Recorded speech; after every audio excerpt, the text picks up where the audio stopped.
दोस्तों आगे वीडियो में तेजस्वी यादव ने गोदी एंकर अंजनाम कश्यप को ऐसे शानदार तरह से धोया है जिसे देखकर आपको मजा ही आ जाएगा। गोदी एंकर ने अडानी, संभल और इंडिया अलायंस को लेकर तेजस्वी यादव को उलझाने की कोशिश की, लेकिन तेजस्वी यादव ने गोदी की चालाकी को देखते हुए इतने शानदार शब्दों में जवाब दिया कि गोदी की बोलती बंद हो गई। जब गोदी एंकर ने उनसे ईवीएम पर सवाल पूछा तो तेजस्वी यादव ने इलेक्शन कमीशन को एक नया नाम दे डाला, जिस पर जनता भी खूब तालियां बजाने लगी। दोस्तों वीडियो बेहद शानदार है, अंत तक देखिएगा क्योंकि वीडियो के अंत में तेजस्वी यादव ने गोदी एंकर की पत्रकारिता को पूरी तरह से एक्सपोज किया है। वीडियो का वो हिस्सा जरूर देखिएगा। चलिए आपको आगे का वीडियो दिखाते हैं। आपकी नजर में अडानी सबसे बड़ा मुद्दा है देश का, या संभल सबसे बड़ा मुद्दा है, या बेरोजगारी, महंगाई?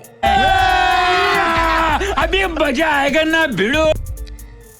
देखिए, ये सवाल जो आपने पूछा है, मुद्दा सबसे बड़ा क्या है जिससे लोगों परेशान है इंडिविजुअली अगर देखा जाए तो सबसे बड़ा मुद्दा जो है बेरोजगारी है, महंगाई है और गरीबी है। 80 करोड़ लोगों को आज भी जो है राशन जो है बांटना पड़ रहा है, तो लोगों को गरीबी रेखा से ऊपर लाना ये हमारा मुद्दा है। जो बेरोजगार है देश में अगर आप देखें तो सबसे बेरोजगारी जो है बिहार में सबसे ज़्यादा है, तो हम तो इस चीज़ को लेकर के बोलेंगे। तो आपकी नज़र में ये सबसे बड़ा मुद्दा है एकदम।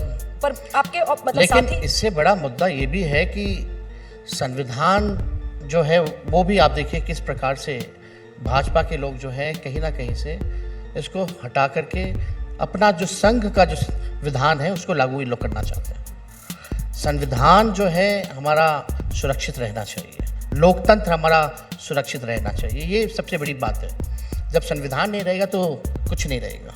तो अगर संविधान पे अगर खतरे की बात आती है तो हमारे लिए सबसे बड़ा मुद्दा वो है, उसके बचाने के लिए जो कुर्बानी देनी होगी वो कुर्बानी हम लोग देंगे। सही पकड़े हैं। लेकिन इसी पर बीजेपी का पलट के जवाब आता है। प्रधानमंत्री का नारा है एक है तो सेफ है। वो कहते हैं, जैसे आपने खुद भी कहा, माई बाप, मतलब उसमें जातीय समीकरण का नाम आपने लिया, तमाम अलग अलग जातियों का। चाहे पीडीए की बात अखिलेश यादव जी करते हैं यूपी में, वो कहते हैं कि जाति के आधार पर लोगों को बांटकर अपना वोट बैंक बनाते हैं, हिंदू एक हो जाओ। देश को सेफ रखना ये सबसे बड़ी प्रायोरिटी है। आप बताओ देश सेफ है कि नहीं है?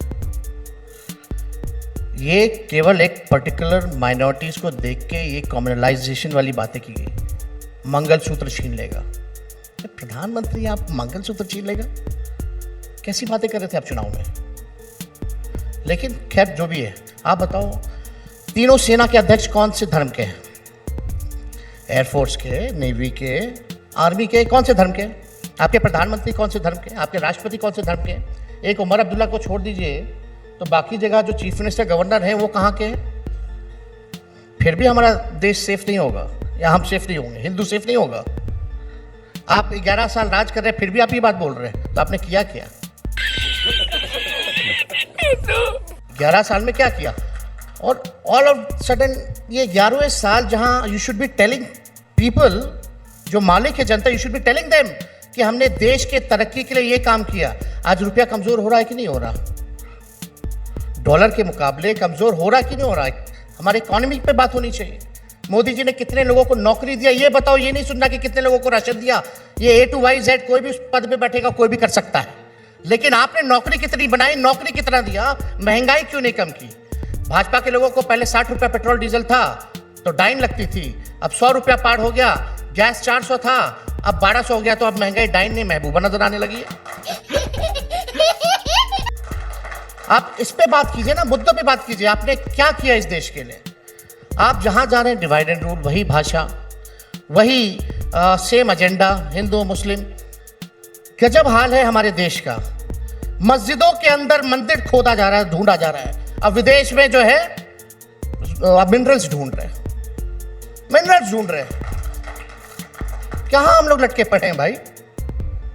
खैर अभी तो कोर्ट में इसका भी आ ही गया है, जो वर्शिप का जो लॉ था उसको लेकर के, प्लेसेस ऑफ वर्शिप एक्ट। अब आते हैं एक और आरोप पर जो बीजेपी तमाम विपक्ष के नेताओं पर लगाती है कि आपके लिए चुनावी नतीजे आने के बाद अंगूर खट्टे हो जाते हैं। जहां आप जीतते हैं वहां तो गप, लेकिन जहां पर हारते हैं ईवीएम ने हराया। उसी ईवीएम ने आपको बिहार में भी सबसे बड़ी पार्टी बनाया, लेकिन वही ईवीएम दोष में आ जाता है जहां विपक्ष कांग्रेस का भी ये कहना है कि ईवीएम की वजह से हम हारे हैं, महाराष्ट्र हो, हरियाणा। क्या इस आरोप में दम नहीं है? देखिए, एक बात समझनी चाहिए, इस पर ज़्यादा हम टिप्पा टिप्पणी नहीं करना चाहते हैं, लेकिन ईवीएम को लेकर के डाउट बहुत ज़्यादा है। एज एन एग्जाम्पल अगर हम देखें, अभी यूपी का जो बाई इलेक्शन हुआ एक सीट पे, जहाँ माइनॉरिटी जो है लगभग 70% है, वहाँ बीजेपी चुनाव जीत जाती है और माइनॉरिटी के जो कैंडिडेट्स होते हैं उनको वोट नहीं मिल पाता। और आज तक पिछला हिसाब अगर आप देख लें तो कभी ऐसा रहा नहीं उस सीट, पर्टिकुलर सीट पे। तो देखिए, मेरा है कि अगर कुछ ईवीएम में ये लोग कुछ करते भी होंगे तो बड़ा माइनॉरिटी जो है कुछ % ऑफ वोट्स पे करते होंगे। मान लीजिए हम 100 सीट जीत रहे होंगे, इस बार जो है 70 सीट जीते, 30 सीट जो भी है फिर भी बेनिफिट है। तो बेईमानी जो है छोटी छोटी की जाती है, बड़ी माइनॉरिटी की जाती है। अगर एक बूथ पे भी अगर 50 वोट का अगर आप कर दें तो हज़ारों बूथ रहती है, तो आप समझिए कि इतना अपर हैंड रहता है। इलेक्शन कमीशन अपनी तरफ से इस पर जवाब देता है। उनका कहना है कि इस बार उन्होंने कहा कि हाँ, इलेक्शन कमीशन तो देखिए टीटीएम है, ताबड़तोड़ तेल मालिश मोदी जी का करता है। आप बताइए, यूपी में डेट चेंज कर दिए बाई इलेक्शन के, क्या रीजन दिया? पर्व त्योहार, हमसे बड़ा पर्व त्योहार छठ से ज़्यादा चल रहा था क्या? बिहार का क्यों नहीं किया फिर?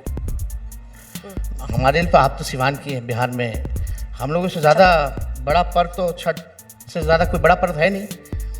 वहाँ का नहीं बदला जाता है, वहाँ का बदल दिया जाता है। क्या कारण है? और पहली बार इतिहास में ऐसा हुआ है। इलेक्शन कमीशन में डेट अनाउंस नहीं होता, लेकिन आईटी सेल बीजेपी वालों के पास पहले लिस्ट आ जाता है। ये सच्चाई है। तो आप देखिए, अब इलेक्शन कमीशन अब क्रेडिबल रह नहीं गया है। बहुत लोग आकर के बहुत बातें कहता है, 1 नेशन 1 इलेक्शन। जो बाई इलेक्शन एक बार नहीं करा सकते, क्या 1 नेशन 1 इलेक्शन कराओगे? यही मेरा अगला प्रश्न भी था आपसे कि 1 नेशन 1 इलेक्शन बिल को लेकर कैबिनेट से मंजूरी मिल गई है। आप लोगों का उस पर क्या स्टैंड रहेगा, आपका भी और इंडिया गठबंधन का? आप बताइए ना, कहाँ करा पा रहे हैं इलेक्शन? आज 1 नेशन 1 इलेक्शन कह रहा है, कल बोलेगा 1 नेशन 1 पार्टी, फिर बोलेगा 1 नेशन 1 लीडर। ये क्या मतलब है भाई? आप मुद्दे की बात कीजिए ना। आप बताओ क्यों नहीं करा पाते तुम चुनाव एक फेज में? बिहार, हम इलेक्शन कमीशन को चैलेंज देते हैं 1 नेशन 1 इलेक्शन कराना, जरूर कराना, लेकिन बिहार में एक फेज में चुनाव करके दिखा दो। कराए बिहार में एक फेज में चुनाव?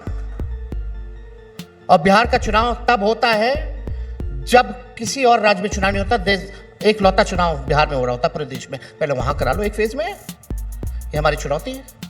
चुनाव का खर्च कम होगा, वो कह रहे हैं, अगर एक साथ होगा। और आपको भी नहीं लगता है ये, हालांकि प्रधानमंत्री नरेंद्र मोदी ने कहा कि मुझे बुरा लगता है कि मुझे एक राज्य में जाके पीएम होते हुए सीएम के खिलाफ बोलना बहुत पड़ता अच्छा लगता है प्रधानमंत्री जी जब बोलते हैं कि चुनाव का खर्च कम होगा। तो सरकारी विज्ञापन में कितना खर्च होता है अंजना जी पूरे देश भर में? शुरुआत वहां से करो ना जो आपके कंट्रोल में है। देश का कोई पेपर नहीं बचा होता, कोई मैगजीन नहीं बचा होता, कोई टीवी पोर्टल नहीं बचा होता, यूट्यूब नहीं बचा होता जहां विज्ञापन ही विज्ञापन नहीं आते। हजारों लाखों करोड़ रुपए खर्च होते हैं 11 साल में। आप एक बार पता कर लीजिए कितना खर्च होता है, पहले वहां से शुरुआत करें।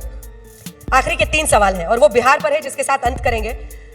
बिहार में तहार असल मुकाबला किससे है? मतलब असल मुकाबला किससे है? नीतीश कुमार से है कि बीजेपी से है कि बीजेपी के गिरिराज सिंह की हिंदुत्व वाली यात्रा से है? किससे मुकाबला है आपका? देखिए, हमारा मुकाबला असल में बेरोजगारी से बा, महंगाई से बा, गरीबी से बा। और इस मुद्दे को लेकर हम चलेंगे, लोगों का साथ मिलेगा तो इस दिशा में भी हम लोग काम करेंगे। ये नफरत फैलाने वालों, ये लोग कोई मुद्दा ही नहीं है। ये तो डरे हुए हैं, तब तो एक हुए इतने। आप लोग ही ना न्यूज़ में दिखाती थी, मोदी जी का कार्टून बड़ा बना देती थी, लालू जी का छोटा, सोनिया जी का छोटा, अरविंद केजरीवाल जी का छोटा, ममता जी का छोटा, सब पकड़े हुए हैं। चलता था ना ये कि मोदी ही मोदी है। मोदी जी की तो खुद की कितने एनडीए में कितने पार्टनर्स हैं? 30 है, लेकिन वो तो नहीं चलता था।